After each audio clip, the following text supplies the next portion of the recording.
This is a video on how to be a gentleman in the modern day. This is from the book The Art of Manliness by Brett and Kate McKay. These are the most important parts I found from the first part of the chapter, the gentleman. So the first one, table manners for gentlemen. So this is something that isn't taught anymore. It used to be taught, and I guess it was only taught to more upper class people. But it is important for when you go out to restaurants and you're with like a woman, or if you go to someone's house, like again your girlfriends, and have a family dinner. You need to know how to have the right table manners. While the rules of etiquette have largely disappeared from the public sphere, there is still an area where your gentlemanly conduct will be put to the test: the dinner table. In the act of breaking bread, a man is revealed as a refined gentleman or an uncouth cad. Following these rules will mark you as someone anyone would be proud to have as a dinner guest. Number 1. Unless you are expecting a call that your wife's water's broken, be sure your cell phone is turned off before sitting down to a meal. Number 2. If you are accompanying a lady to dinner, pull out her chair for her and allow her to be seated first. Number 3. When you sit down, immediately place your napkin upon your lap. Number 4. If you see multiple eating utensils set before you, do not panic. The rule to remember is to work your way from the outside to the inside. Here's the nitty-gritty from there. Smallest fork for eating seafood. Next smallest fork for eating salad. Biggest fork save for dinner. Small spoon for coffee. Big spoon for soup. Number 5. Wait until you know whether grace will be said before diving into the food. No man wants to be caught with a mouth full of roll as everyone else bows their head. Number 6. Keep your elbows off the table. Number 7. Always say please when requesting a dish be handed to you. Number 8. Among good friends and family, it is okay to request a taste of another's entry, but do not attempt to taste everyone's food at the table. Number 9. When eating rolls or bread, put a pat of butter on your roll plate and pass the butter on. Then, do not butter the entire roll at once, but instead tear off a slice or piece, butter that segment, eat it, and repeat. Number 10. Do not eat too fast. Chew slowly and savour your food. Make time for conversation in between bites. Match your pace with that of your dining companions. Number 11. Never chew with your mouth open. And naturally, do not attempt to speak when it is full either. Finally, the seafood diet. Joke is only appropriate for 5-year-olds. Number 12.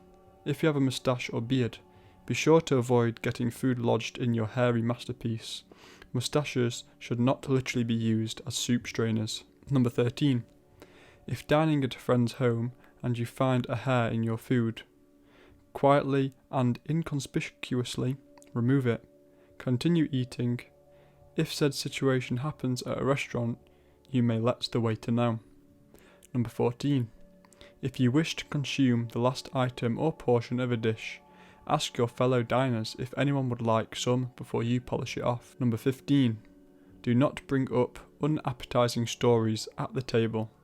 Your story about breaking open your head in a skateboarding accident may slay them at the frat house, but it will ruin the tomato soup at dinner. Now here's the do's and don'ts of conversation.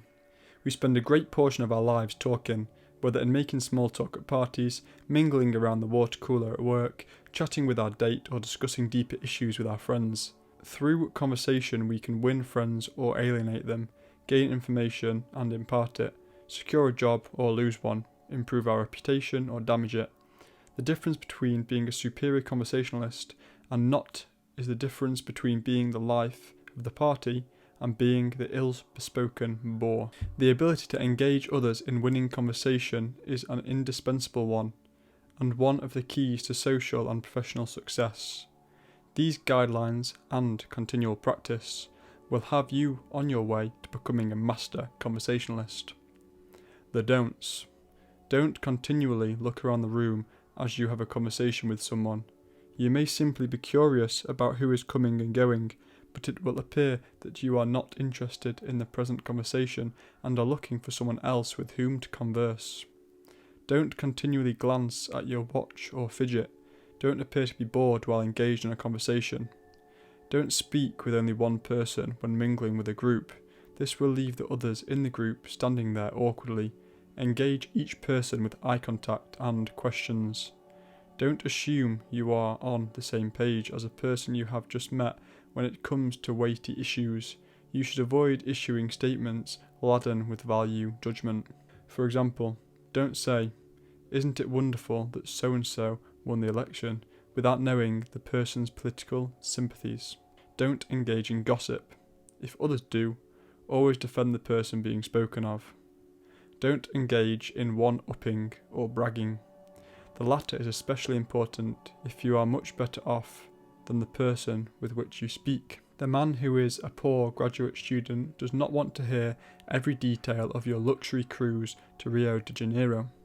Don't talk about inside jokes or remember whens. If you find yourself in a group which consists of a close friend and new acquaintances, do not alienate the latter by engaging your friend on conversation topics which with the others have no understanding and nothing to add. Don't use profanity. Some people don't mind, some do. Better stay on the safe side and come off as a polished gentleman. Don't bore people with topics of conversation that are marginally interesting to the general public. You may find the intricacies of molecular biology to be quite scintillating, but to most people do not. Don't fill your conversation with complaints and criticism. No one wants to hang out with a Grumbletonian. The man who issues a constant stream of negativity will be avoided. Don't intentionally use big words. Dropping opprobrium into conversation doesn't make you sound smart, it makes you sound pretentious. If you're intelligent, it will shine through in what you say without the artificial garnishes. Don't relay intensely personal stories to new acquaintances, otherwise known as the overshare. You may think that such unburdening will create a faster bond, but it will more likely make the other person feel awkward. Don't speak on controversial topics. Don't bring up subjects which are bound to cause contention. If others do, don't engage them and create a tense dispute. Don't monopolise the conversation. Don't hold the floor for more than a few minutes at a time. Let others have their turn. Now for the do's of conversation. Do make the person feel as though they are the most important person in the room. Lock into the conversation with great interest. Keep steady but non-creepy eye contact. Nod your head, listen intently, and add hms and ahs when appropriate. Do ask the person questions. Avoid talking about yourself too much. People like those who seem genuinely curious about their lives and interests. Do allow an opening for the person to move on and mingle with others if they wish.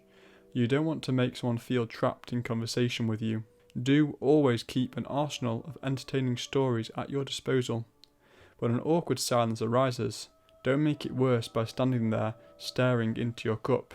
Be prepared with a myriad of topics with which to speak on. Don't wait for someone to finish speaking before adding to the conversation. Nothing is quite so rude as the man who cuts off others to get a word in.